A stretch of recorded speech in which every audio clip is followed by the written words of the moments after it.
So before we get started, I'm just going to put up a quick little poll to see get some feedback from our participants and tell you a little bit about FAB.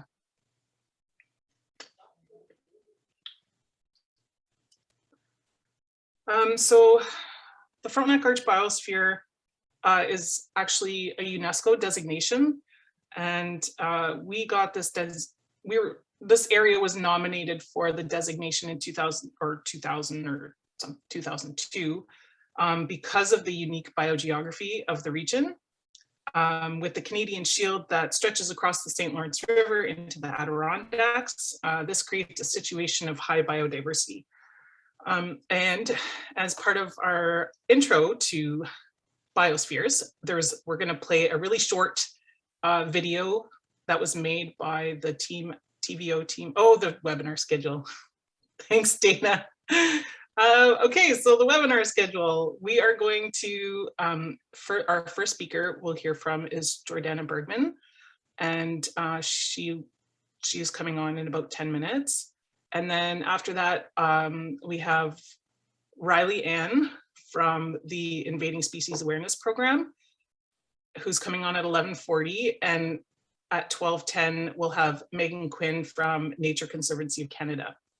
So if there's one particular video that you want to watch, you can pop in later or just stay for the whole thing, and we'll do questions after Jordana's presentation and again at the end. Our two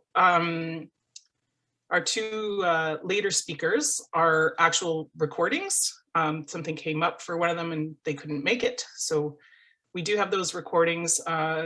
As I said, I'm a biologist by training, so maybe I can help answer questions at the end if you have any, and if not, then I think we'll be providing some contact information. All right. So now to the UNESCO. Oh wait, yeah. So now to this Striking Balance video. So Striking Balance is a TVO production, and they did their first season was they did it's a docu-series on Canadian biospheres, and so this is the introduction for all biospheres, and FAB we had our documentary done last year, and so that can be found online as well. So Dana, if you could go ahead. The problems facing our planet can feel overwhelming, but they don't have to be. If we can simply put the carbon back in the soil, we can deal with flooding, even if it's more extreme. If we can translocate eggs successfully, that could mean that recovery could be done fairly inexpensively and fairly quickly as well. We've been able to bring the ecosystem back. We've involved a lot of people having a lot of fun in doing that. Buffalo roamed here years ago, and it's like we're reliving the moment back again, and they're running wild and free. In Canada's biosphere reserves, people are creating a more sustainable future. Those big industries that we have here can be a huge problem, but it could be a huge solution as well. People can change the trajectory of human development so that your community is really part of the landscape instead of being apart from it. We need to come together as a human being to save what we have left. Be inspired by Striking Balance, Season 2, coming soon to TVO. Sustainability isn't good enough. We need to rebuild.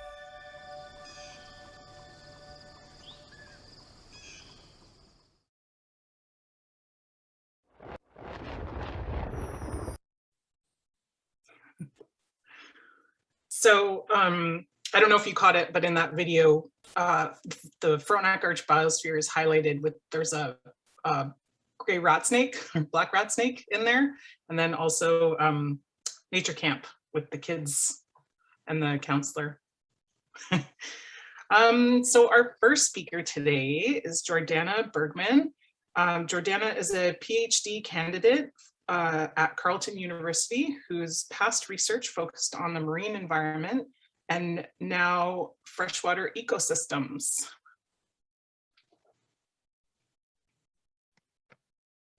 Hi, everyone. Are you ready for me to share my screen? Yes. Yes. Okay.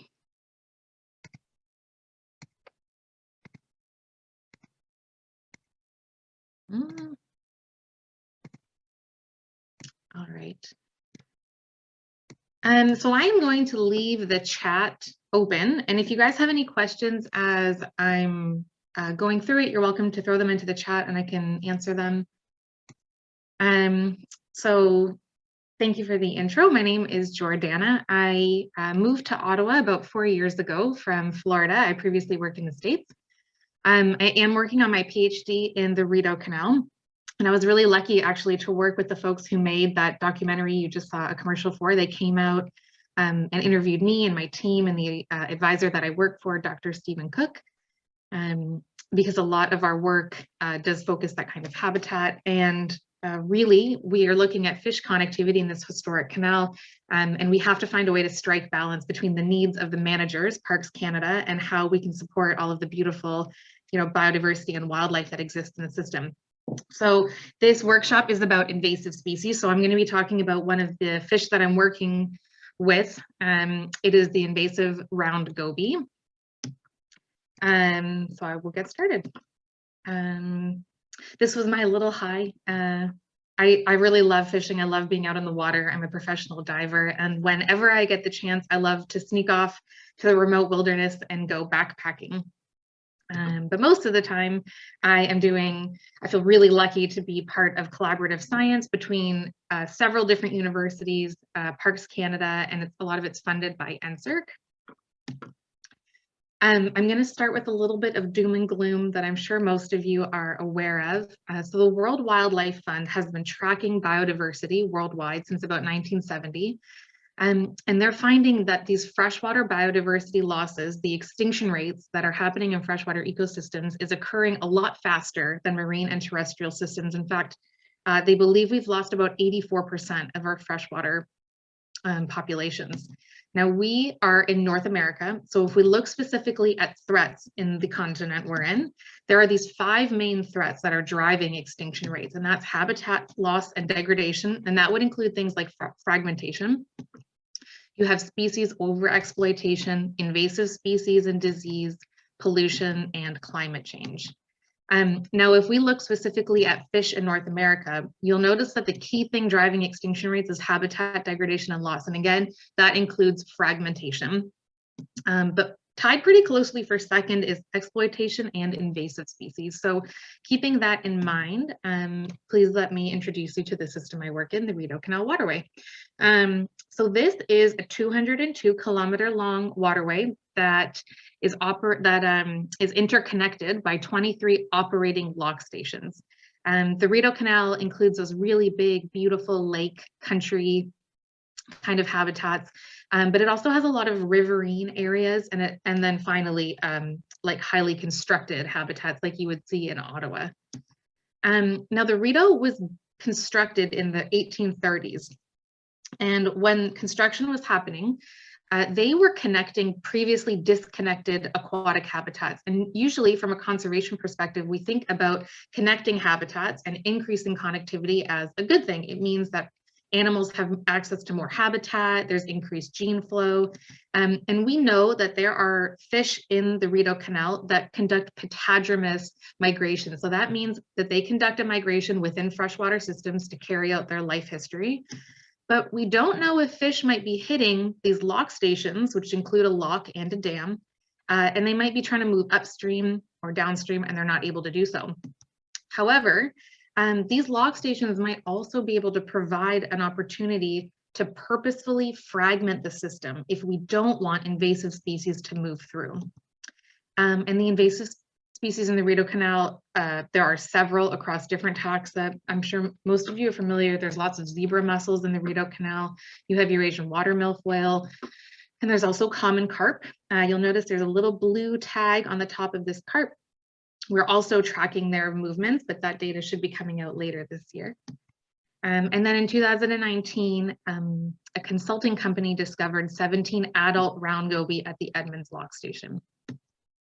A little bit of background on round goby. So they are a small fish that like to hang out on the bottom.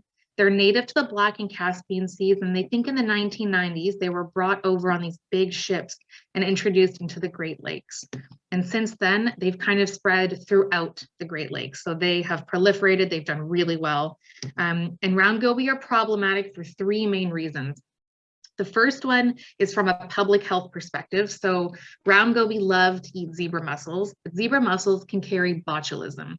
And then when birds eat infected round goby, it can result in these massive bird die-offs, and it becomes an issue for people anywhere near those areas.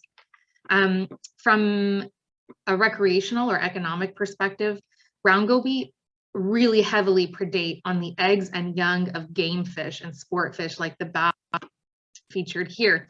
These fish are really important to Ontario's economy. So Ontario's economy, Ontario's fisheries bring in $2.2 billion per year.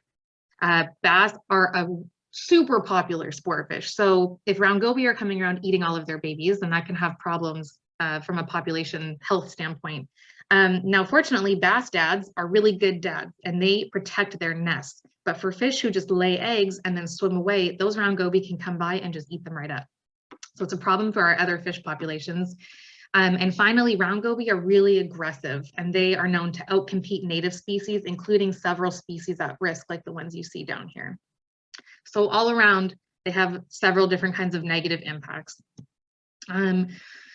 Now we discovered, we spoke with the engineers, and they said they found 17. So we were hoping this was a new discovery, it was an invasion front.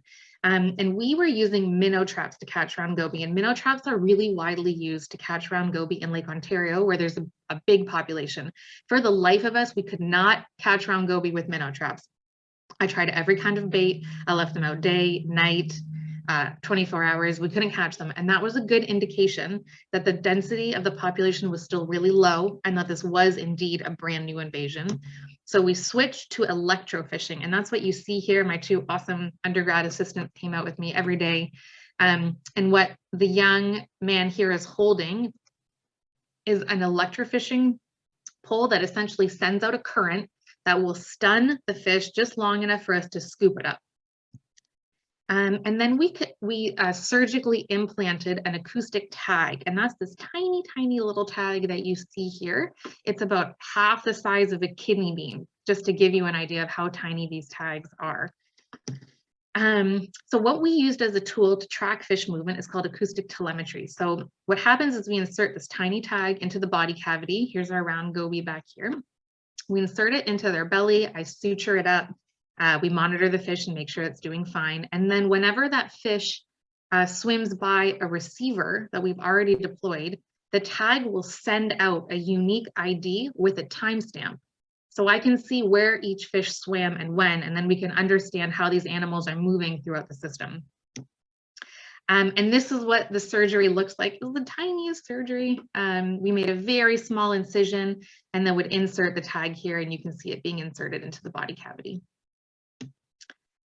Because this was a new invasion, we took a ton of different biological samples, lots of length, size samples, and then you'll also notice this little pink mark here. Any round goby that we acoustically tagged, we also superficially marked with hot pink paint, so that if we recaptured it, we'd know we already tagged it. And you're also able to sex goby, so we could tell if it was a male or female. And this is kind of what our acoustic array looks like. So each one of these blue dots here is an acoustic receiver that we deployed, and it's that listening station. So it's sitting at the bottom of the river, just listening for any round goby that might swim by, and it stores that data. So we captured most of our round goby here up near the dam. Round goby really like rocky habitats, and this is one of the only areas that rocky habitat existed. We would then translocate them to shore, where I'd conduct the surgery, and then we released them all right here at this site of release receiver, just downstream of the Edmonds Lock Station. So we released them all downstream right there so that we could track subsequent movement. So we are the first researchers in North America to do acoustic telemetry on round goby. And we also were the first to do a movement study on fish this small. So we wanted to make sure we could at least have that first detection to track them from. We wanted to see if they're able to move upstream through locks. We wanted to know if locks could act as a barrier. And we also wanted to see, do they have this propensity to return home? There's lots of research that has suggested fish have these homing abilities. So we wanted to see, maybe they'll just hang out here in the lock channel. I did a lot of snorkel surveys and there's lots of food there and habitat, but maybe they decided they'd want to leave that area and go back home. So we acoustically tagged 45 round goby. And that included 23 females, 17 males, and 3 were just too tiny. We couldn't identify their sex. We did find that males were significantly bigger than females, but for the really interesting movement analysis. So we found that about a quarter of our fish left the site of the release and they entered the main Rideau River channel. So they had this capacity to disperse. And from an invasive species standpoint, these are the ones we're most concerned about. Now, we worked really closely with hydraulic engineers from the University of Ottawa, and they were able to develop these really beautiful flow and water level models. So 4 of our fish returned home, and these hydraulic engineers created this beautiful velocity flow field. So this is the dam here, and you'll see that the flows are much higher beneath the dam, and they're in general all it's not terribly high, but there's some pretty good flows. 4 of our round goby decided they wanted to work against those flows and they returned home to where we initially tagged them near the dam. One of our round goby made it about 500 meters downstream. The study was for 3 months. So we get an idea then of how far fish can move throughout the system over time. Most of our fish, though, kind of stayed in that lock channel. We called those fish residents.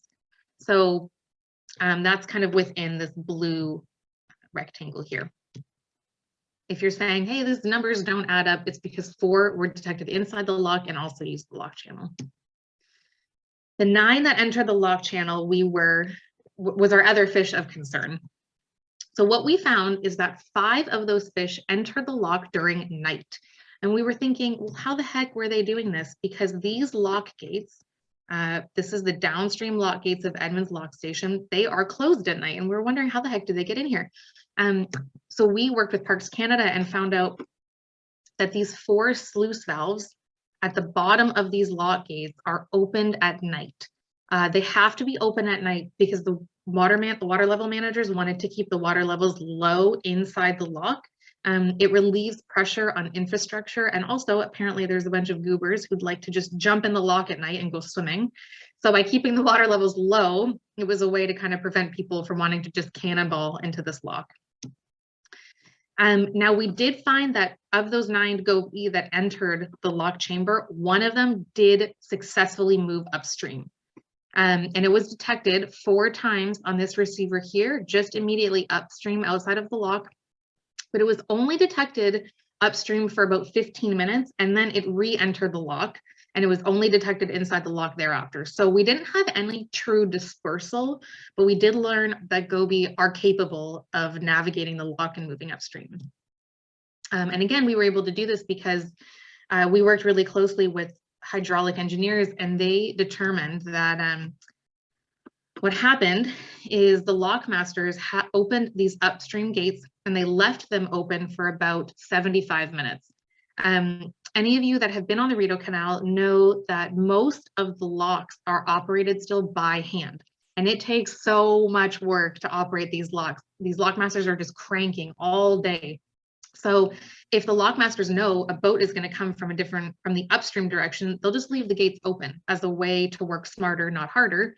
But what happened is they also provided an opportunity for this goby to move upstream.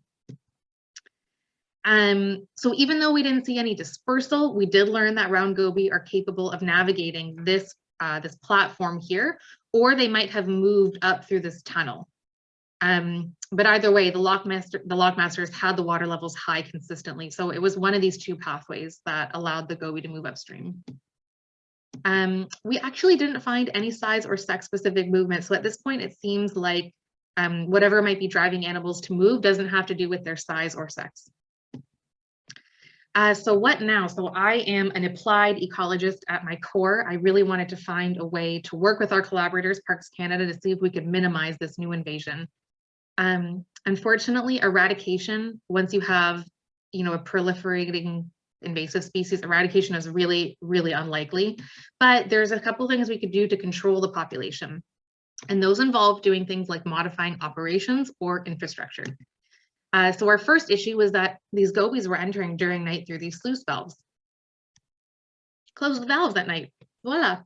That would mean that the water levels would rise. So Parks Canada would have to decide if that's a safety issue and if it's putting too much pressure on the infrastructure. They could also install just a grate over those valves. Those grates would have to be maintained for debris, so it would be a little bit more work. What would be easiest is if they simply modify the infrastructure really slightly, where they put an overflow valve just above the low water level so that the water levels stay low, but it'll spill over that overflow valve. And most studies suggest that round goby wouldn't be able to navigate an overflow valve. They're just not strong enough swimmers. Our other issue is that these fish were able to navigate this platform here and move upstream. So hopefully, the lock masters can find a way, maybe hiring more folks or installing there's a couple of locks that are now electrical, where they just close those gates when they're not in use. So we're hoping that Parks Canada will work with us and listen to our suggestions and implement these conservation actions so that fish don't disperse further outside of the Smiths Falls area. There are caveats to each, and downstream dispersal is still an issue. There's a really large lake just downstream of this lock that should act as somewhat of a barrier because it's really mucky and silty. It's an area that round goby usually don't like. And I just wanted to show you a photo. This is what those hand cranks look like. So lock masters have to go over and hand crank those to open or close these valves and the gates. And I'm here today because I really believe in the power of education. We have tried our best to work with public newspapers, get this stuff out there and let people know that there is an invasive fish in the system. What we think likely happened is that a round goby was in a bait bucket and an angler intentionally or unintentionally released it into the system. You're not supposed to release your bait into the system, but maybe they just didn't know that. So I'm really pushing for Parks Canada to put up signage at every place that there could be anglers or a boat launch, so that we can at least get it out there that you shouldn't be releasing bait. And if you do see a round goby in your bait, don't put that in the system. And then hopefully, we can protect the rest of the system or other waterways in Canada. So just a quick summary. So we did acoustically tag 40 found round goby. We found males are much bigger than females, but we didn't find any size or sex specific movements, differences in their dispersal. About a fifth entered the lock. And a quarter of those fish had this capacity to disperse. They decided to move away from where we released them. But they only moved about a half a kilometer in that 3-month period. We found that round goby are able to navigate the lock chambers, but there wasn't a true dispersal. And I'm going to keep emailing Parks Canada. They funded this project, so I'm going to keep poking them and hope that we can work collaboratively on minimizing these invasive species. And keep sharing our work. If anybody is interested in reading the article, this is the title of it. It just came out in a journal, and I'm happy to take any questions and chat about these little buggers. And it looks like you can post your questions in the chat. There's one question already that I got sent to me is, what can the public do? What can the listeners hear? How can they help? If you are angling and you happen to catch a round goby, you are supposed to euthanize it and put it on shore. If you want to bonk it, they're pretty tiny, so not to put them back in the system. If you catch a goby, you don't feel comfortable killing it, you want to release it, please at least report it. You can do that online. If you just type in report invasive species in Ontario, I believe OFA has a website for it. if you know anglers, or if you are an angler yourself, please don't release your bait into the system, or make sure you check your bait carefully. You could also just switch to lures. I've had really great success fishing with lures. Spread the word.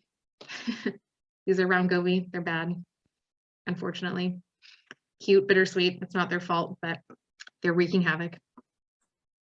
And one question from Trudy, are you aware of any other round gobies in areas of the Rideau Canal waterway? Great question. So we know that there are round goby in Lake Ontario, and the southern terminus of the Rideau Canal has a triple flight lock station that connects to Lake Ontario. We have, most of the time, whenever they do, they drain the locks, they find round goby in that first lock chamber closest to Lake Ontario, and then they have found 2 in the pool in between the second and third. But so far, round goby haven't been discovered anywhere else in the Rideau Canal. So that's why we think that this was the bait bucket introduction, because it's such a point source area. I do conduct free diving surveys every time I collect any one of those receivers you see, and they have spread to the upstream lock station. I haven't seen any above it though, which is good. So hopefully that lock station is acting as a barrier.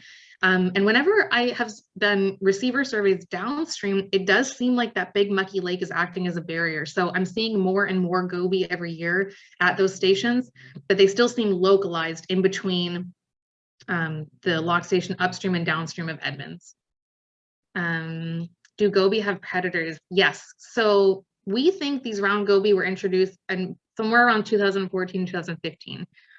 Unfortunately, round goby, any invasive species, has somewhat of a grace period where predators don't realize they are prey items. So we don't think that any of our round goby were predated upon because it was a new invasion. They might have been.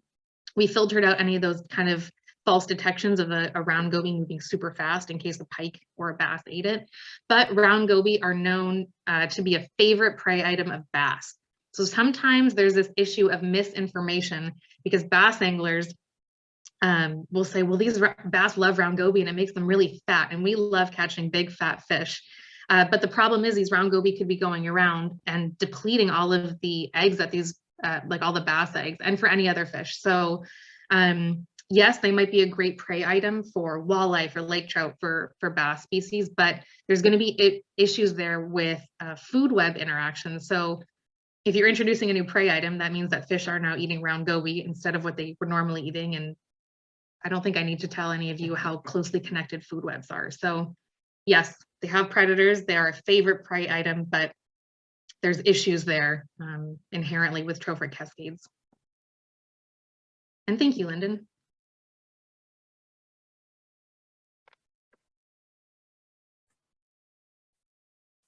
Any more questions from the group added to the chat or to move on? Thanks, Jordana, for your presentation. That was very good. Oh, there's another question. Yeah. How cold tolerant are gobies? That is a good question. From what I understand of where gobies are across the Laurentian Great Lakes, they are surprisingly hardy fish. They live in disgusting water. And they are doing really well year round. I don't know if you guys are familiar with Hamilton Harbor, but there's a lot of research going on with round goby there. And some of the water quality samples that come out of Hamilton Harbor are sort of horrifying. The amount of pharmaceuticals and just issues with pollution, and gobies are doing awesome. So I'm assuming because they survive year round in all of these lakes that freeze over, they're pretty cold tolerant.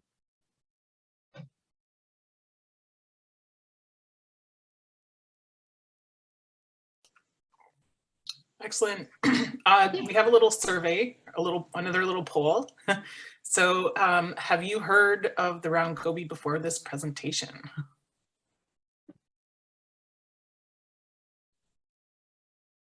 Oh, interesting. Okay. Oh, I'm really glad that I came. Sometimes I wonder if I'm mansplaining any of this stuff. But that's okay. Well, I hope that you guys learned something then today about round goby, and that you know, we're the ones that introduced it. We're responsible for finding a way to manage them.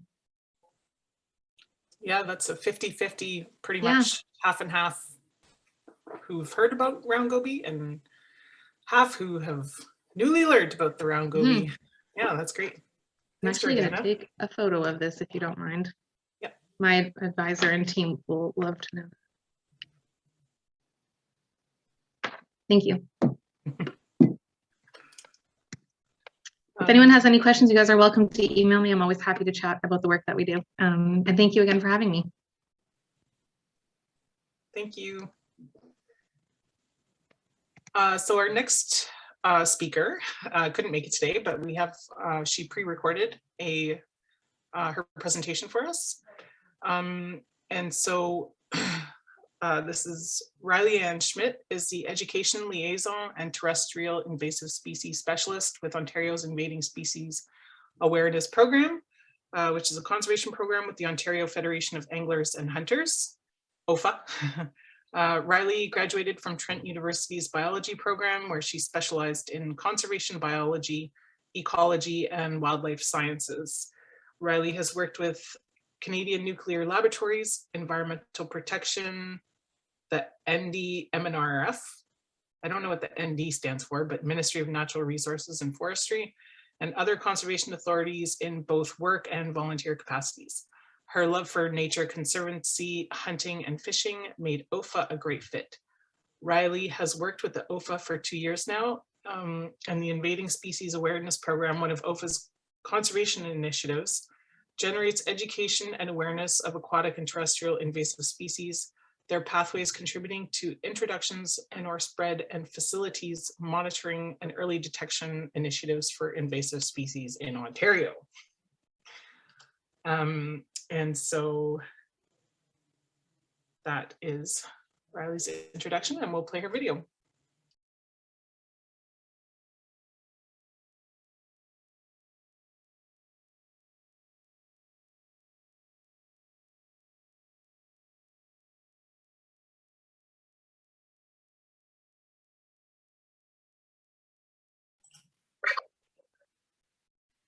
Okay, I'm just gonna get my screen up here before I start.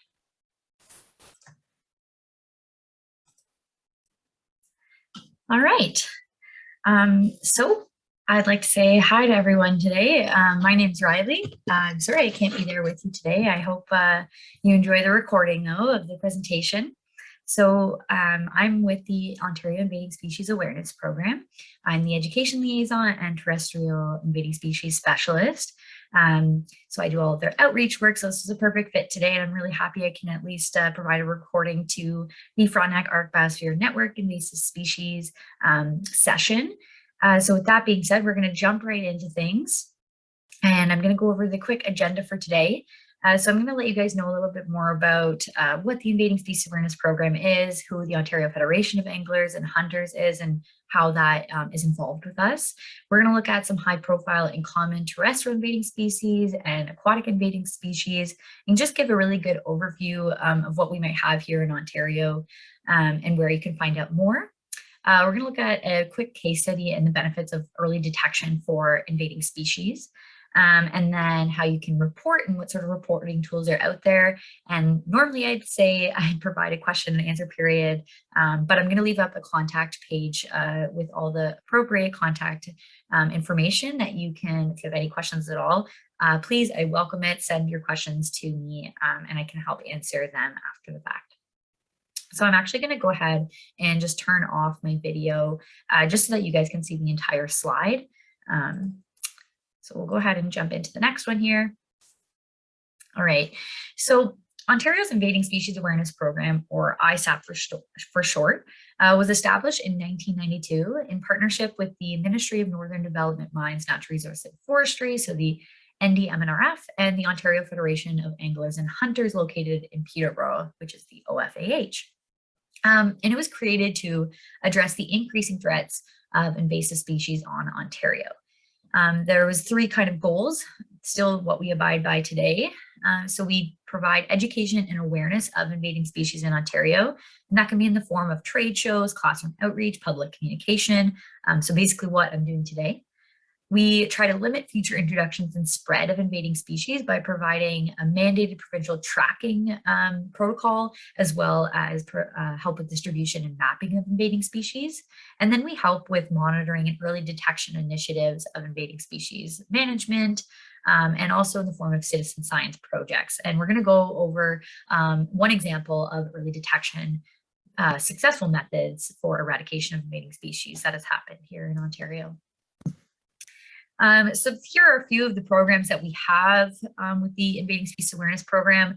Like I said, we do things like classroom outreach, so the Invading Species Bitmoji classroom. We've got the Wild Pig Surveillance Program, which is happening right now, and we're going to hear a little bit more about that later. The Water Steward Program, which is a volunteer program where our staff will train you on water steward initiatives, and you can deliver that training to your club, group, campground, boat launch, etc. The Mystery Sail Management and Removal Project program that happened last summer, where people in the Haliburton area were tasked with actually removing 500,000 almost snails, which was incredible, from their waterways, invasive snails, I should say. The Landowners Workshop, we haven't run one in a little while. Normally they've been in person, so it's been a couple of years, but we are looking for interested participants to hopefully start another landowner workshop, and that's just about management and controlling of invasive species and what you can do. And then lastly, we have the newest initiative, which is the ISAP Ambassador Program, and that is for secondary and post-secondary students to help gain a little bit more conservation and stewardship experience for resume building, leadership skill building, and to actually get some more awareness put out there on the landscape for invading species. So we're going to jump right into what sort of terrestrial invasive species we have here in Ontario. Now, I should mention an invading species is one that was purposely or accidentally introduced into a region where it's not normally from. The opposite of that would be a native species, one that is supposed to be there. So invading species have to have been introduced. They can't just make their way there on their own. They might have spread to a new region naturally through wind dispersal, for example, but it does have to be something that was purposely or accidentally introduced by humans to an environment. So the terrestrial category really groups in all plants, land plants for that matter, insects, pathogens, and terrestrial animals too. So I'm going to mention just a few just for time's sake today. The first I wanted to bring up was dog strangling vine, and this is a really common one. You've likely seen it in the Frontenac Arc Biosphere boundary, or even in your own property, or really anywhere. It's kind of really widely distributed across Ontario and Canada. Like most invading species, the dog strangling vine forms these dense monocultures, and this will really decrease biodiversity and limit the growth of native species. So dog strangling vine does this just like many other plants, and it was introduced way back in the 1800s kind of as a garden plant and has since, as you can see, spread really rapidly. When it forms these dense monocultures, this is what decreases our biodiversity, can actually threaten species at risk. And we're going to get into that in 1 second here. I just wanted to mention how they spread. So they have these long oval shaped beans. You can kind of see it in this picture here on the top. They're light green in color, and they're seed pods, and they're filled with tons of seeds. And in the fall, when these seed pods open up, they're kind of feathery like a milkweed plant, and actually spread across the landscape that way. So like I mentioned, not only do they threaten our native species, but this plant can threaten, indirectly impact species at risk. So the example I like to use here is the monarch butterfly. So the monarch butterfly need sugars to complete their long journey, and they get these sugars from native plants such as goldenrod and milkweed. Now, a dog strangling vine takes over milkweed habitat, and you can see here on the the right, this far photo here, you can see all the dog strangling vine. It's in the fall now, so you can see it's kind of changed. Seed pod color has changed from that green to white color. And one single milkweed plant has survived in amongst all of that dog strangling vine, whereas this entire habitat should be milkweed habitat. So the monarch butterfly not only needs the sugars from the milkweed, but their larval stage actually rely on the milkweed to complete their life cycle. So it does, these plants can indirectly affect species at risk and directly impact our native species and biodiversity. And here's just a quick distribution map of dog strangling vine. And I tried to overlay the distribution, most up-to-date distribution of dog strangling vine in the boundary of the Frontenac Arc biosphere. So you can see it's pretty heavily distributed across your area there as well. Some pretty heavy distributions in amongst the provincial parks, and that's likely just because of reporter bias, meaning that more people reported it because more people were there. But I'm sure that you've probably seen it within your area. So next I wanted to talk about the LDD moth, which was once known as the gypsy moth and something that we're all super familiar with. The LDD moth has been in a big outbreak cycle the past few years in the summer of 2020, 2021, and again, it will be an outbreak this year. So the LDD moth is native to Europe and Asia, and it was introduced in the late 1860s near Boston. The caterpillars, as we know, defoliate their host trees, which are hardwoods like oak, birch, poplar, willow, and maple. And they range from southern Canada across the eastern and central US. They have 4 development stages. So first starts as an egg, then grows into a caterpillar, then a pupa, and then into that moth form. The caterpillars are really distinct. They have about 5 pairs of bright red dots and 6 pairs of blue dots. So they're half and half color pretty much. They're really distinct. And then the females are these really white, bright moths. And then the males are darker and brown. And the females actually can't fly where the males can fly. Now, each population of LDD moth fluctuates with local conditions. And what they go through is kind of what we call a boom and bust cycle. So this fluctuation of local conditions is based off this boom and bust cycle. It's likely we'll have another current outbreak this summer, 2022, just like we had in this past summer, called the boom cycle. And these boom cycles run for about 5 to 7 year periods. So we're nearing the end of that, but again, we're kind of within it. So we're going to have another summer or 2 of it. Then the moths will eventually diminish when they enter this bust cycle for 3 to 5 years.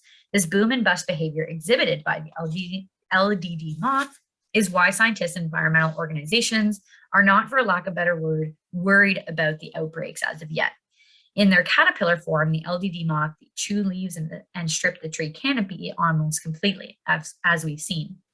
This stress on our trees can lead to mortality, but healthy trees should and have shown that they have the ability to survive LDD attacks. Most affected trees will be able to grow through another second growth of leaves mid-season after the LDD caterpillars have begun to pupate before becoming adult moths. It is not in their interest to actually finish off its meal. So if we think about it, if they eat themselves out of their house and home, their next generation won't necessarily survive. So by nature, they move across the landscape and go through these cycles of boom and bust and abundance and decline. And this is what scientists have observed and are currently studying with the LDD moth. Now, there is some control that you can do to help with the LDD moth, and this kind of is shown in a lot of different organizations. This one was produced by the Ontario government, but basically stages 1 through 4, you want to focus on the timing.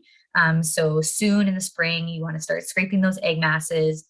The mid-April to mid-May area range, is when you want to start actually removing the caterpillars off the trees. You can use pesticides for that timing, and the pesticide use coincides with making sure that you're not spraying anything near new birds' nests in that reproduction period for birds.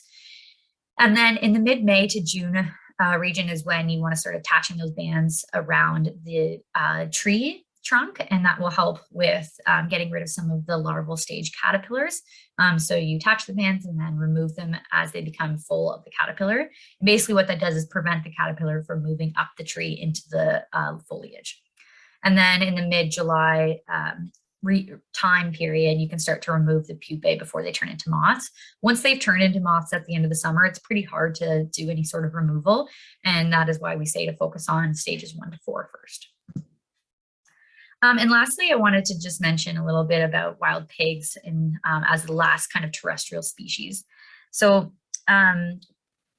recently, wild pigs have kind of come into the spotlight. However, they have been present in other provinces in Western Canada and in the States. So wild pigs is really just a catch-all term that refers to any escaped wild boar, feral domestic pig, and their hybrids. So any pig outside of a fence. And they were recently listed under the Invasive Species Act as a restricted species. And this means that no one is permitted to allow a pig to be released into the wild in Ontario. It is also prohibited to hunt for or trap wild pigs in Ontario. And additionally, Eurasian wild boar farming will be phased out by end of 2022 in Ontario.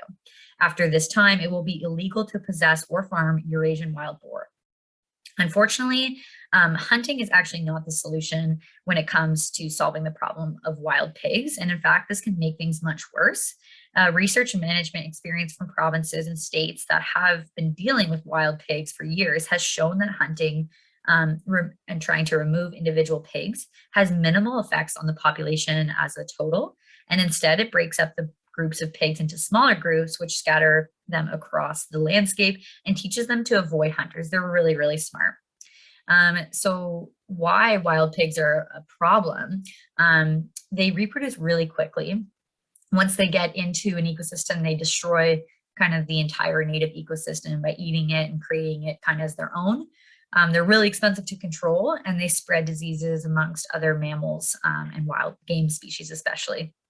So to combat this, our program with the Canadian Food Inspections Agency and the Ontario Ministry have created the Wild Pig Surveillance Program. And we did it for last year as well, which is where we asked volunteers to receive one of our wild pig kits, which has a game camera in it. And this year we are focusing on the Northwestern Ontario, but not limited to. So if you are interested in that, you can contact the Wild Pig Surveillance Program, and you can find that information on our website. So moving on to aquatic invasive species, again, just like terrestrial invasive species, aquatic invasive species is the umbrella term for anything and all things in the water. We're looking at invertebrates like mussels, clams, snails, crayfish, fish, obviously, and then aquatic plants. So the first one I wanted to discuss with you guys is the Eurasian water milfoil. This is a submerged perennial plant that was native to Eurasia, North Africa, and it was first reported in Canada in Lake Erie in '61. It can grow up to 1 to 3 meters deep in lakes, rivers, and ponds. So this can be, depending on the lake, that can be the entire depth or water column of the lake. In Ontario, this is most commonly confused with the northern milfoil, which has 11 or fewer branchlets per leaf margin, and the invasive Eurasian water milfoil has a lot more. Now, like I said, with the invading plants on land, just like most invading species, they produce this they form these dense monocultures, reducing biodiversity through direct competition with the native plants and ultimately suppressing growth. And then it impedes water traffic and recreation. They can hybridize with the native milfoil species and then reduce the oxygen water levels when the decomposition occurs in the fall of these large masses of plants. So moving on to a fish example of invading aquatic species are Asian carps. Now, Asian carps refer to 4 actual species of fish: the silver, the black, the bighead, and the grass carp. Common carp, which you've likely seen, is not one of the Asian carp species. It's a naturalized species here in Ontario now. It was once at one time invasive, but it is a naturalized species and it's not part of the Asian carps. Now, Asian carps, just as a side note here, is likely going to change its name, just like the LDD moth name change happened. Asian carps will soon be referred to either invasive carps or xenocarps. For now, just for simplicity, we'll refer to them as Asian carps. So they were introduced to aquaculture ponds in the 60s and 70s in the States, and they actually escaped these aquaculture enclosures in a flooding event and escaped into the Mississippi River watershed and kind of making their way up to the Great Lakes. And this is why they've become a threat to Ontario, as once they get into the Great Lake watershed, they will eventually get into our Canadian and Ontario waters. There is electrical barriers currently managed by the U.S. Army Corps of Engineers stopping these fish from getting into the Great Lakes, but there has been some, despite these barriers, enter Canadian waters, but no established populations as of yet. Now, the grass carp is the most imminent threat to Ontario waters, and approximately to date, only 39 fish either were captured or found, but no reproducing populations in Ontario waters at the time. Any of these 39 fish that were captured or found were triploid, meaning that they cannot reproduce. So they wouldn't have had any offspring before they were found here in Ontario. So they can grow quite large like most of the Asian carp species, but grass carp can only really digest about half of the plant material that they consume each day. And the remaining material is then expelled into the water, which enriches the water and promotes algae blooms. So here I wanted to show you the distributions of the Asian carps. This is the big head and the silver carp. As we can see, nothing really all that close to Lake Ontario, but they are approaching the Great Lakes watersheds. The black carp distribution, fewer even so. And then here's the grass carp distribution. You can see that there has been some found in Ontario, much closer and actually in the Great Lakes watershed. So they have definitely been becoming a problem. And so here's an example of another aquatic invading species. We're looking at the zebra mussel here, super common. They were introduced via the ballast water pathway. They're larval stages, so just the really miniature small version of the adult mussel itself. They're called veligers, and they spread throughout the water and create this mass spread across the landscape. Their major limiting factor is calcium availability. So this means that lakes really close to the Canadian Shield that have more of a calcium-rich lake bed aren't a suitable habitat for zebra mussels. So this is why we're seeing more of a heavy distribution in the St. Lawrence watershed area.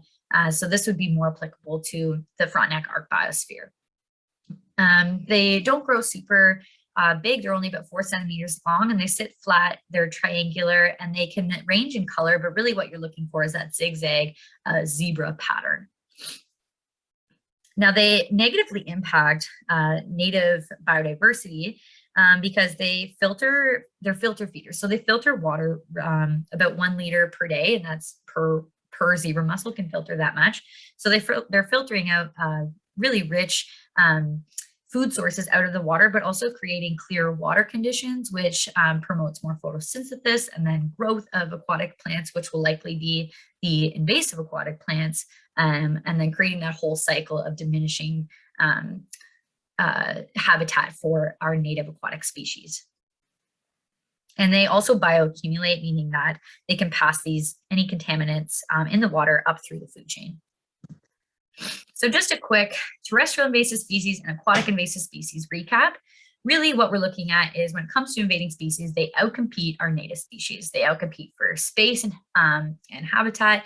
They outcompete native species from their food sources. And they are really successful in that habitat because there are no natural predators as they are an invasive species. So they have environmental impacts, they have impacts to recreation, and they have financial impacts to property owners and the economy. So when it comes to invading species, that is why it is so important that we begin to promote public awareness and actually report, and so that we can map and track these distributions of invading species across the landscape. Now, it may not seem like much when you report a sighting of invasive species, but this does contribute to a valuable citizen science database. When reporting invasive species, this helps us to better understand the current distributions and long-term trends and behavioral patterns. This also can help inform municipalities or other governing bodies to undertake and fund management programs to support landowners in creating solutions for controlling invasive species. And then this will also promote early detection methods, as a new reporting of a species, for example, out of known distribution, will really start interest in that species and hopefully start early detection before that invasive species has spread and taken over. As we know, once an invading species has established in an area, it's pretty hard to try eradication. It's really about managing at that point. But there is stories where management and possible eradication has happened. So I wanted to bring up this example of water soldier. So The early detection and long-term monitoring efforts of water soldier has happened since around 2008 in the Trent Severn waterway. So water soldier is a lightly rooted submerged perennial plant in the fall and winter, but it becomes emergent in spring and summer and can actually become free floating from its roots in the late summer. It's native to Europe and Northwest Asia. And like most aquatic invasive plants, it creates a thick, dense monoculture, crowding out native species and reducing biodiversity. It was first reported in Ontario in Lake Seymour along the Trent Severn waterway in 2008. Now, the main pathway of introduction and spread for the plant is as when it's sold as an ornamental pond plant, prior to when it was listed as prohibited under the Invasive Species Act. So it can no longer be sold as an ornamental pond plant. But prior to this, it was, and that was in 2015. So the plant was most likely released unintentionally or intentionally from a backyard pond and into the Trent Severn waterway. Water soldier prefers soft, muddy sediments, and it grows in between 1 to 5 meters in depth. And because it becomes free floating, it is often found in back bays along shorelines and is easily distributed by the boater pathway. So it can be pushed to new areas because it's free floating. So the monitoring program with our program and a couple other working groups as part of the Water Soldier Working Group has been going on from a formal standpoint since 2015 as a formal monitoring program. And I wanted to show you an example from one summer to the next. So basically what happens is there's transects set out and our monitoring team goes out and monitors each water body for a water soldier and records presence, absence, and abundance of water soldier in that area. And based on that data collected through July and August, we then contract along with Parks Canada, contract out herbicide applicators who actually come with airboats and spray herbicide for the plant. So as you can see from the summer of 2019 to the summer of 2020, there was a 41% reduction of water soldier in Lake Seymour, and this is just one of the locations. So I bring up the specific example, not just because of the water soldier eradication program being a success and continues to diminish the water soldier population in the Trent Severn waterway, but I also wanted to bring it up because of its use of the invading species hotline, which is a public reporting service. So currently the only 3 known wild populations are found in the Trent Severn waterway since 2008, the Black River near Sutton, which is right off of Lake Simcoe, which the Water Soldier Working Group is close to now saying it is eradicated after not seeing any plants in that area for 4 years. And most recently in Red Horse Lake near Lindenhurst, outside of Kingston area, which is reported to the invading species hotline last year in August. So in August, we got a report saying that there's water soldier found in Red Horse Lake, which was really rare. There's really not much of a watershed connecting the Trent Severn waterway to this water body. So again, it is likely an intentional or unintentional release of a ornamental pond plant. But with the use of the invading species hotline, someone was able to report it and we were able to go monitor for it and spread spray the herbicide. So it's a good news story. We're hoping we caught it early enough, but I wanted to bring up the specific example because the Red Horse Lake is probably the closest location to the Frontenac Arc Biosphere Network. So although water soldier was likely an intentional introduction, most aquatic invading species were introduced via the boater pathway. When boaters and anglers don't properly clean, drain, and dry their boat and fishing equipment, this creates a pathway of spread and possibly a method of introduction for new invading species. To combat the boater pathway and angler pathway, our organization and many others promotes the clean, drain, dry messaging. To break this down a little bit more, when it comes to clean, you want to make sure you're cleaning below the waterline of your boat and your trailer, the boat itself, any anchors, buoys, fishing gear, etc. When it comes to draining, you're pulling that transom plug, you're lowering the motor to release any excess water, you're draining the live well, and you're draining all other areas that may contain water like the ballast tank if you're looking at bigger boats. And then when it comes to drying and disinfecting, you want to make sure that you give the vessel at least 5 days to dry. It has been shown that some aquatic invasive species can live on a dry surface up to 14 days. So you want to give it that at least the 5 days to let it dry. And if not, you're looking at trying to pressure wash it or doing a little bit something more so you're not being a vector of spread of invading species. And then you want to make sure you're using some sort of household bleach solution to disinfect that live well. You can also do things like report invading species. Like I mentioned, the invading species hotline, which is 1-800-563-7711. That will bring you to a messaging system, and you can provide with us a message of an invading species, and we can help you out from that end. You can also upload photos to the Early Detection and Distribution Mapping System, or EDMAPS for short. Now, EDMAPS, you can, anyone can create accounts, a citizen science database.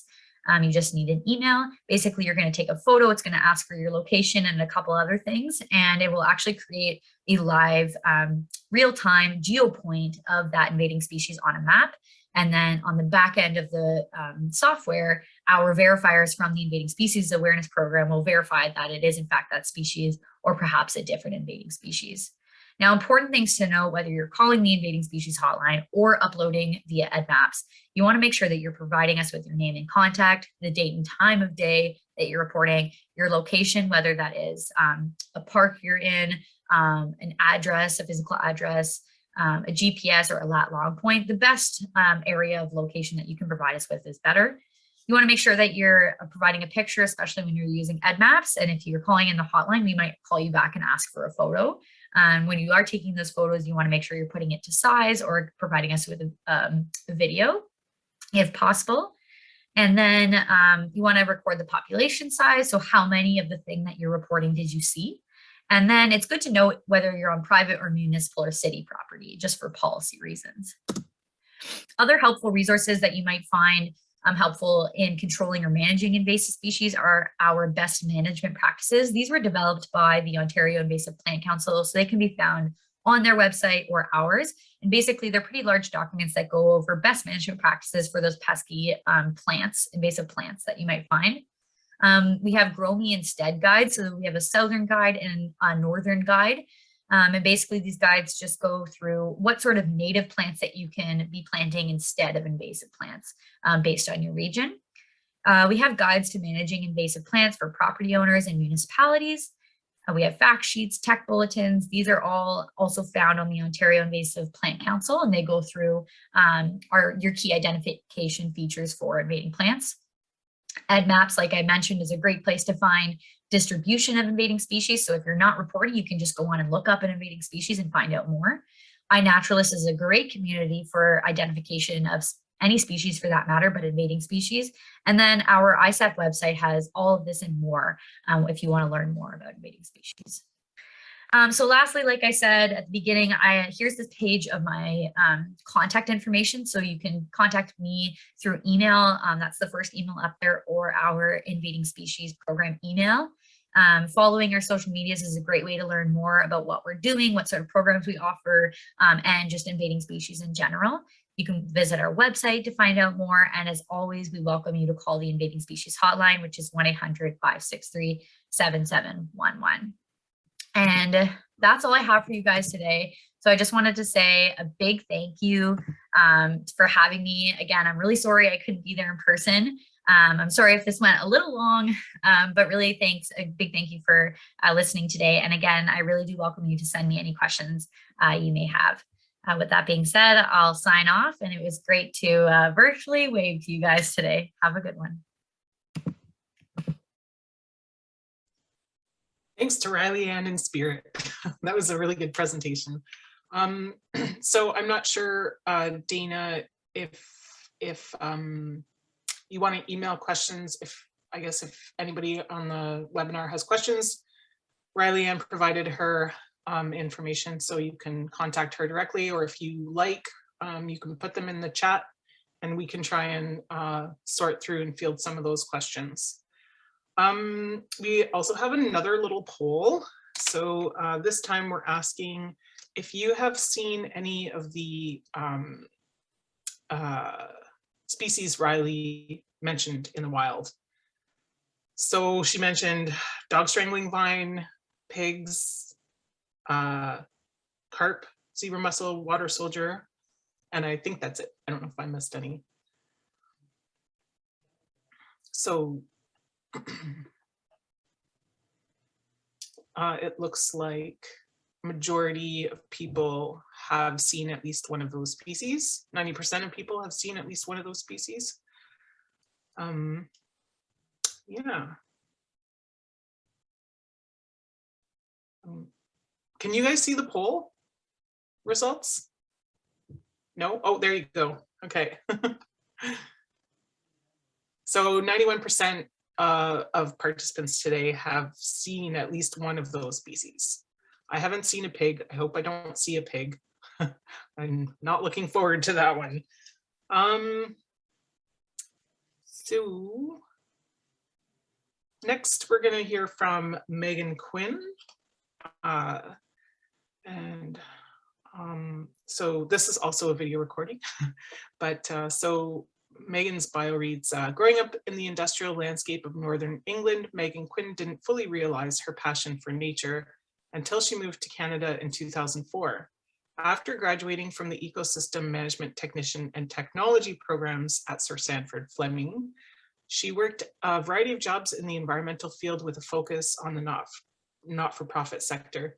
Since 2018, Megan has led the Nature Conservancy of Canada's Eastern Ontario Stewardship Team as the coordinator for conservation biology in Eastern Ontario. She also sits on the Canadian Committee for the International Union for the Conservation of Nature's Young Professionals Committee. Megan routinely volunteers in Europe to share environmental knowledge with international ecologists. In her spare time, she's a competitive horse rider and enjoys creative expression through novel writing and knitting. So we will play Megan's video.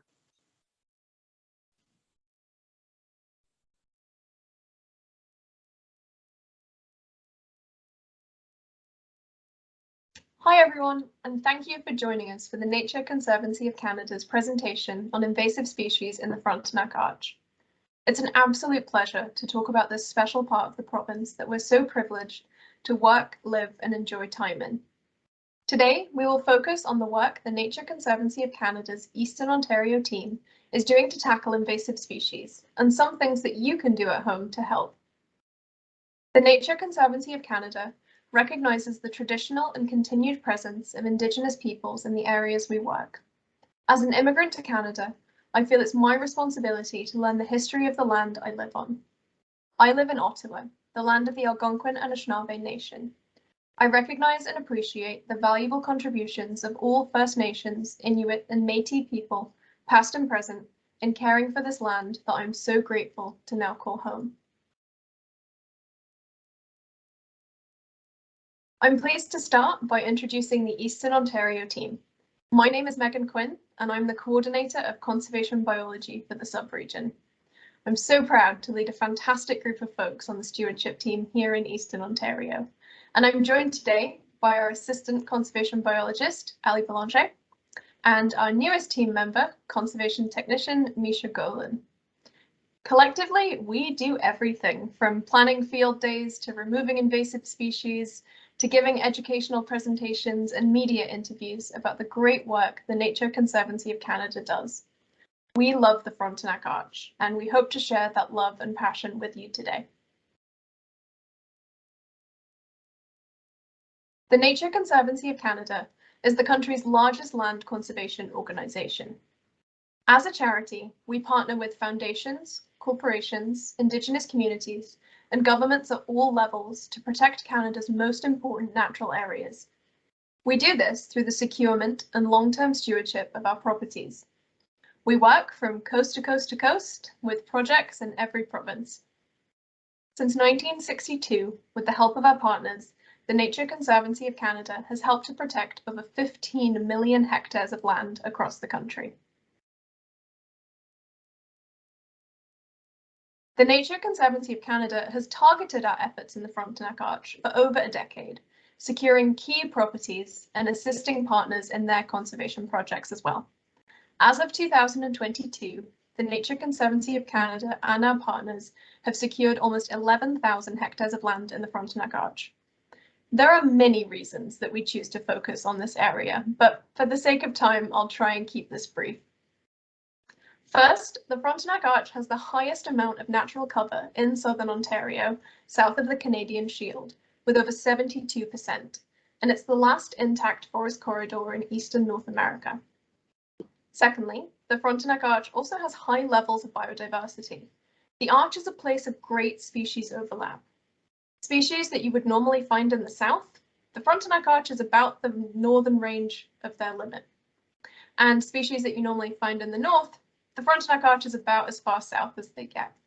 So as a result, the Frontenac Arch supports one of the highest densities of rare species in Ontario. As well, compared to other areas of southern Ontario, the Frontenac Arch has historically seen less development pressure. But as we see that demand to build move into the area, the Nature Conservancy of Canada has responded to protect large tracts of land and ensure they stay ecologically intact. The map on the screen here shows NCC properties and other conservation lands in the Frontenac Arch. Our properties are shown in dark green and the partner properties are in light green. We are always trying to evolve and use the best available science to conserve our lands. So because of this, we really focus on securing land in the Frontenac Arch to create uninterrupted corridors that allow for the movement and migration of species. Like pieces of a puzzle, we are connecting the Frontenac Arch together so these critical migrations can continue to happen. But today, we're here to talk about some of the invasive species. So there are various control methods used to manage invasive species, and one of the most common forms is manual or mechanical control. Some examples include hand pulling, seen in the left picture, cutting, mowing, smothering, and seed pod removal, which are all pretty self-explanatory. Another method is tree girdling, shown in the picture on the right, which is when rings are cut through the tree's bark to the sap layer to sever the flow of nutrients from the roots to the leaves, slowly killing the tree but leaving the standing wood behind for habitat. Some plants within the Frontenac Arch that NCC manages with manual control are garlic mustard, Scotch pine saplings, and buckthorn. Some benefits to using manual control methods are that the results are immediate, and actions directly remove or kill the invasive plant to prevent reproduction. People with varying levels of experience can participate, and once the area is cleared, it can be replanted with chosen native species. Some disadvantages to manual control are that it can be labor-intensive, time-consuming, and if seed banks or roots are left behind, the invasives can regrow. Multiple rounds of treatment may have to be done to ensure successful eradication. Another useful form of weed management is chemical control via herbicide application. Chemical control requires a licensed exterminator wearing the appropriate PPE, as displayed by Ali in the first picture. When using herbicides, we make sure to follow all required protocols and scientific guidelines to make sure applications are done correctly and safely. Directions on product labels are followed, and herbicides are only used in areas that won't impact sensitive species or humans. And applications are carefully conducted so that non-target organisms are not harmed. Backpack sprayers or hand sprayers can be used to apply the product shown in the middle and right picture. This method is usually an option in situations where other methods may be unsuccessful or not possible.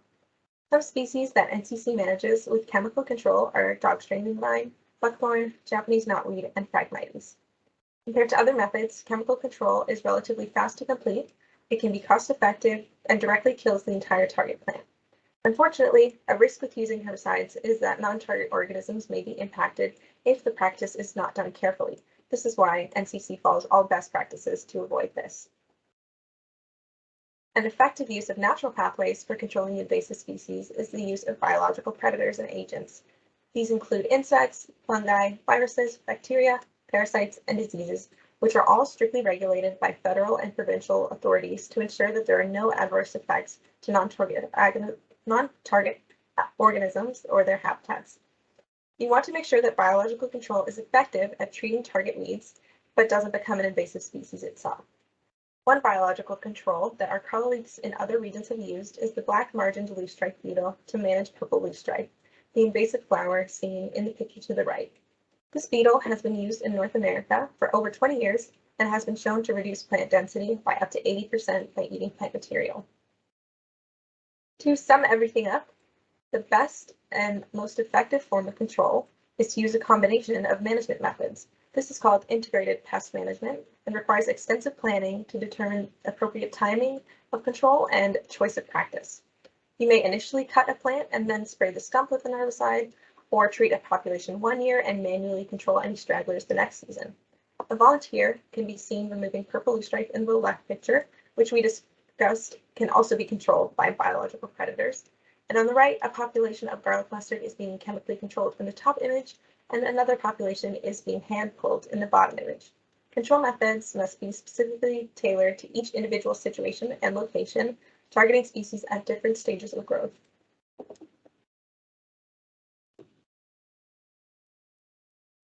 Now I'm going to go over 4 of the invasive species we prioritize control efforts on here at NCC. Although there are other invasive species we see on our nature reserves in the Frontenac Arch, the following species are the most aggressive and damaging invasives we are dealing with.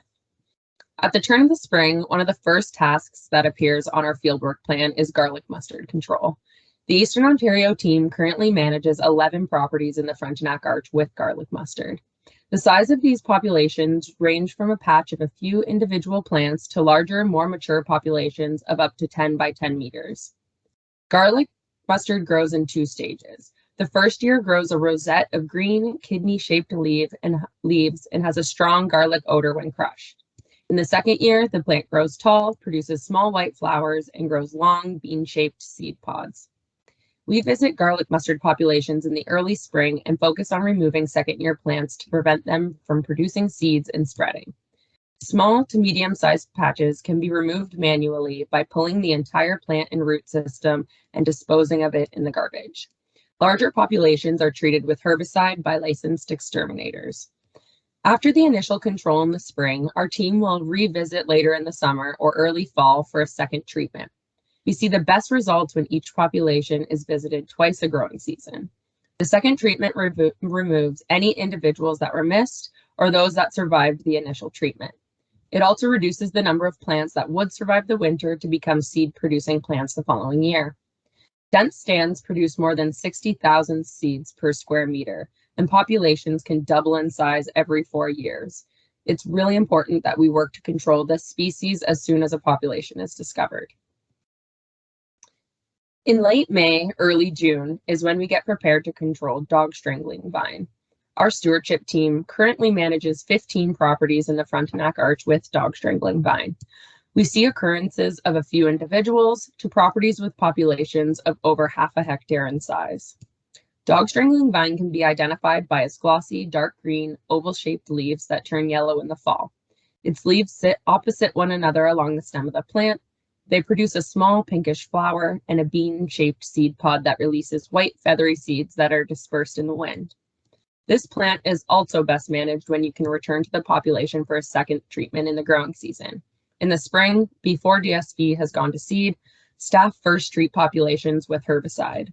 We return late summer for a subsequent treatment. This begins with manually removing any seed pods and then applying a second treatment of herbicide to kill off any regrowth or missed plants. Small populations can be hand-pulled or dug out, and some success has been seen with tarping. Manual methods are used when herbicide cannot be used, such as in sensitive habitats or areas with human activity. Seed pods should always be removed to prevent dispersal and be disposed of in the garbage. In July, our focus turns to common reed control, also known as Phragmites. NCC manages 7 properties in the Frontenac Arch with populations of common reed that range in size from 2 by 2 meters to over half a hectare in size. Common reed is highly invasive and grows in wetlands. It grows in dense stands that outcompetes native species. It grows tall, has light brown, beige color with long green leaves and large, dense, fluffy seed heads. These seeds are one way the species can spread, and the other is underground by the roots of the plant, which are known as rhizomes, shown in the middle photo on our slides. The control method used is dependent on the habitat growing conditions.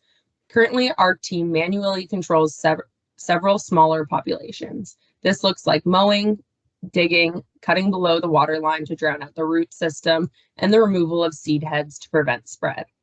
Where feasible, herbicide application is the preferred treatment method for this species.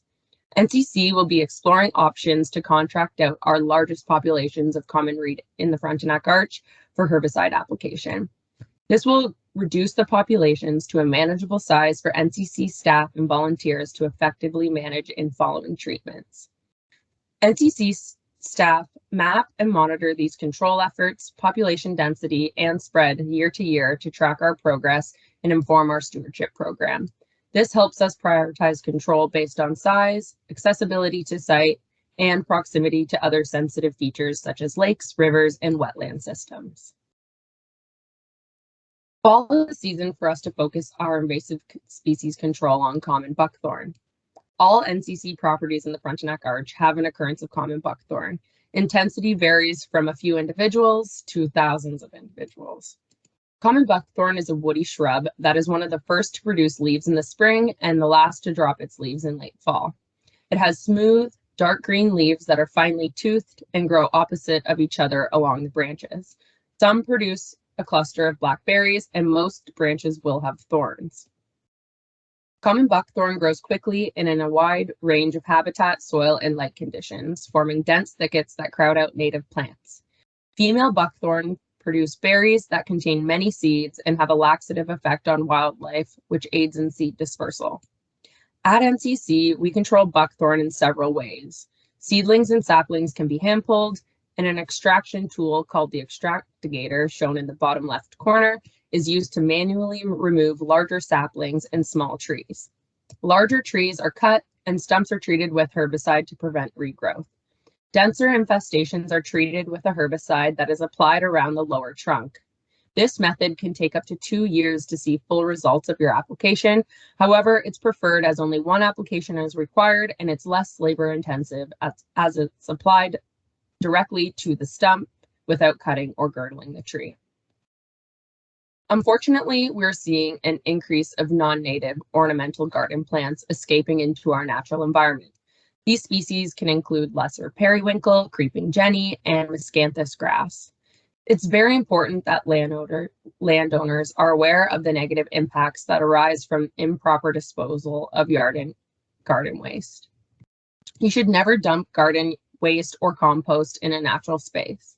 This is a very common way invasive species find their way into undisturbed natural habitats where they can thrive and outcompete the native species we love and protect. If you can't responsibly deal with yard waste on your own property, contact your local municipality to find out how to properly dispose of it. Another great way to prevent non-native garden plants from entering our natural spaces is investing in native perennial landscaping. Native plants directly benefit the local wildlife by providing them with a native food source and habitat. And once established, native gardens and landscaping require very little maintenance, which is an added bonus.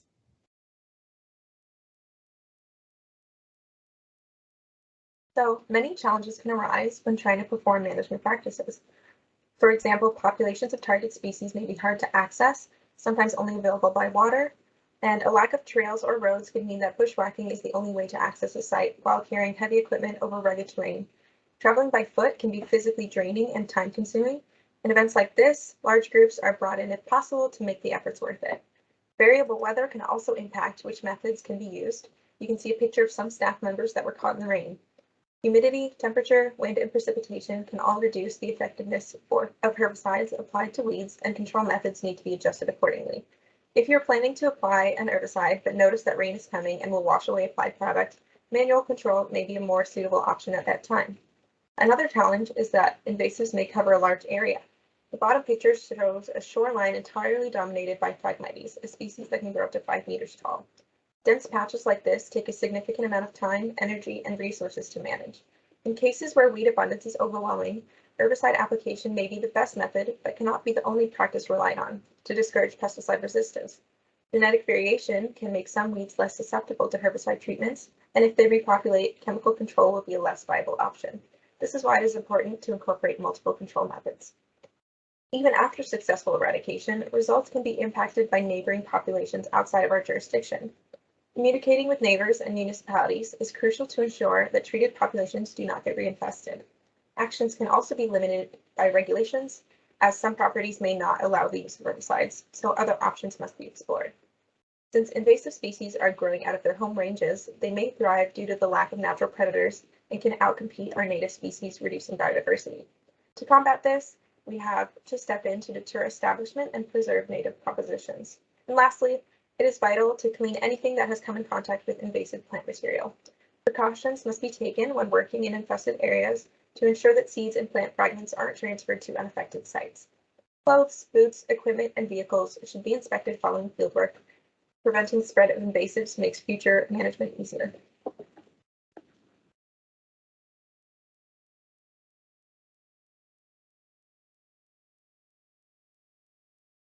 I'd like to share a success story of how our experience controlling Phragmites in the Frontenac Arch, that we did so using an integrated pest management approach.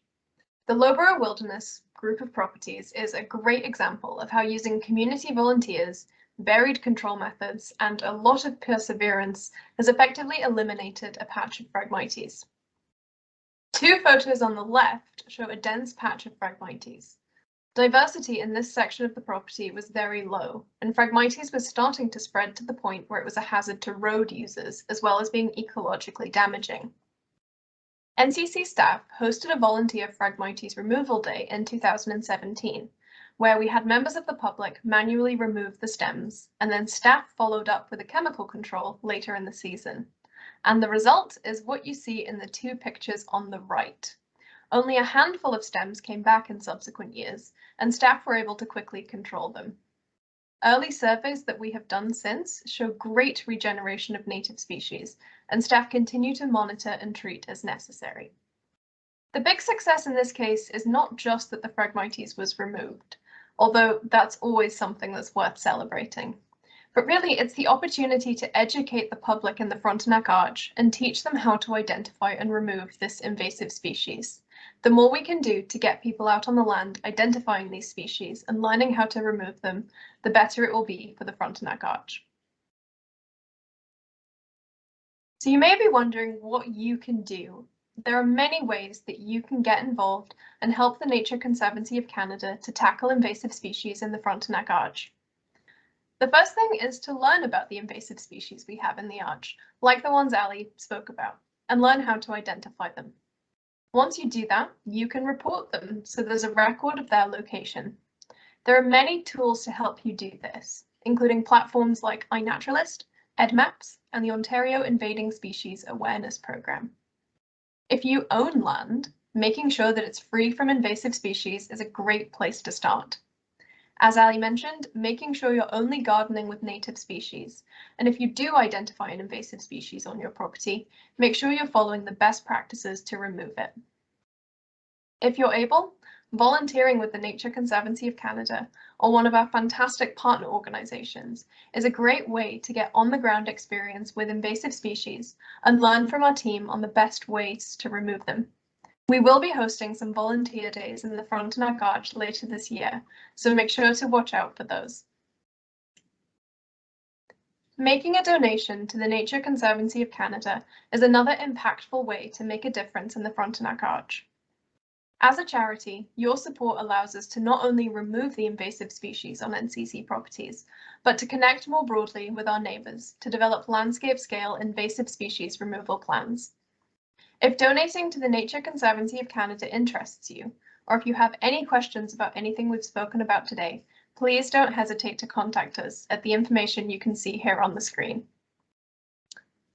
On behalf of all of my colleagues, I want to thank you again for joining us to learn about the Nature Conservancy of Canada's work in the Frontenac Arch. It was always an absolute pleasure to speak about this important topic, and we hope to see some of you out there this summer starting your own invasive species control journeys. Thank you.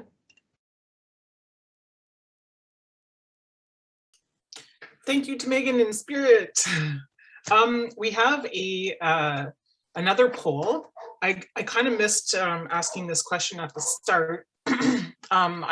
So if you want to put in the chat, write down which invasive species you're most in. Oh wait, actually, before we do that, we have a little poll. Dana, sorry, I'm getting off of off the schedule.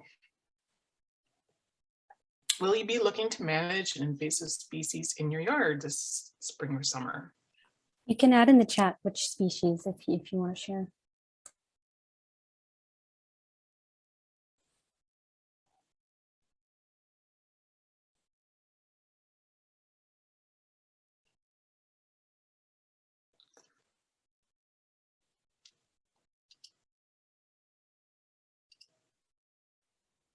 Dana, do you want to share the poll? So, we've got garlic mustard, dog strangling vine, buckthorn, LDD moth, Phragmites, and buckthorn. Japanese knotweed. That was one that wasn't covered by any of the presenters today. Buckthorn, garlic mustard, dog strangling vine, buckthorn, wild parsnip. That's another one that's pretty common that I've seen a lot of. Yeah. So that is, so 84% are going to be doing something about invasive species on your properties, in your yard this season. So if you would like, I would like to point out that at the end of Megan's video, those plants on the bottom were all native species. So if you want to share your favorite native species in the chat, then please do. And I was also, I don't know if anybody on the webinar today wants to share an invasive species story, then please do that. We can leave the thing open for a bit. You're now able to unmute yourself if you want to ask a question or share a story. And Dana, can you share our presentation rating questions with the group as well? A USA stat is 86% of land is privately owned. So if people do their best to control on their property, 86% of land is being worked on. Yes, goatweed.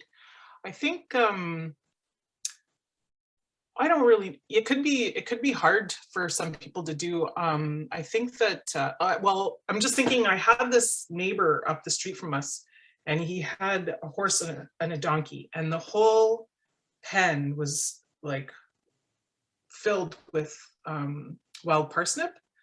And he was too old and he couldn't do anything about it. And so I think, yeah, if people could do, not everyone can work on their properties, or some are really big too. So what is the FWG?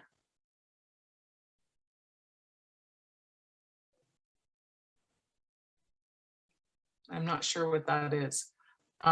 Oh, Fletcher Wildlife Garden. Okay, at the Fletcher Wildlife Garden, holes are appearing in dog strangling vine. Something is killing it. We've been trying to attract a botanist or field naturalist to investigate this. Interesting. So I wonder if that's a case of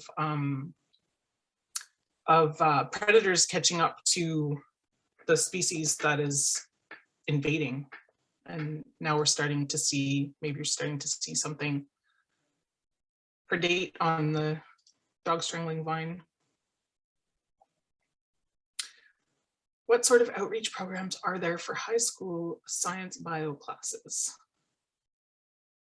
Oh. I am not aware of any outreach programs for high school classes. Yeah, it is. If it's something that's desired, though, it's, you know, it's good to know those sorts of things. FAB does do programs. We have done some school programs for elementary, and we do a climate summit for high school aged. So, but I'm not aware of any outreach programs for high school at this time. So,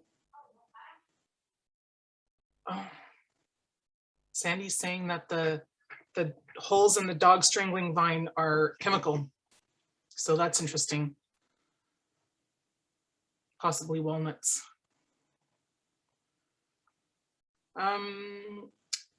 We have spent 10 years controlling garlic mustard. It was a hard slog, pulling and cutting out and destroying seed heads for the first few years, but success in the end. Minimum control now. Well, that's good. I know I live on like a little bit of property, not super big, and it's like covered in buckthorn. we're always struggling with that, so.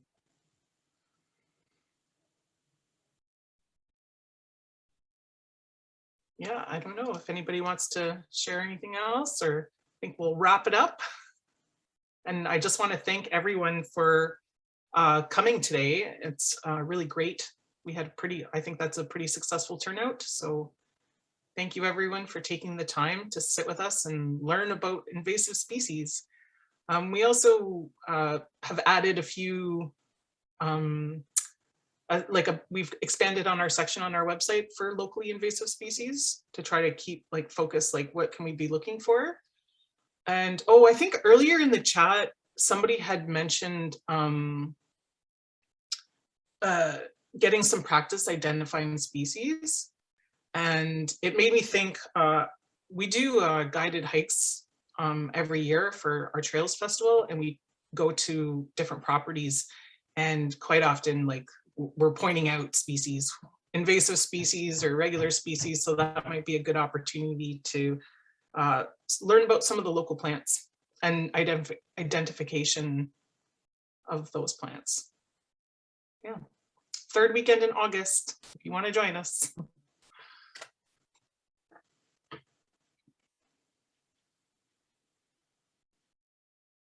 All right, so if there's any questions, Dana can answer in a follow-up email. Thank you, everyone. Have a great afternoon.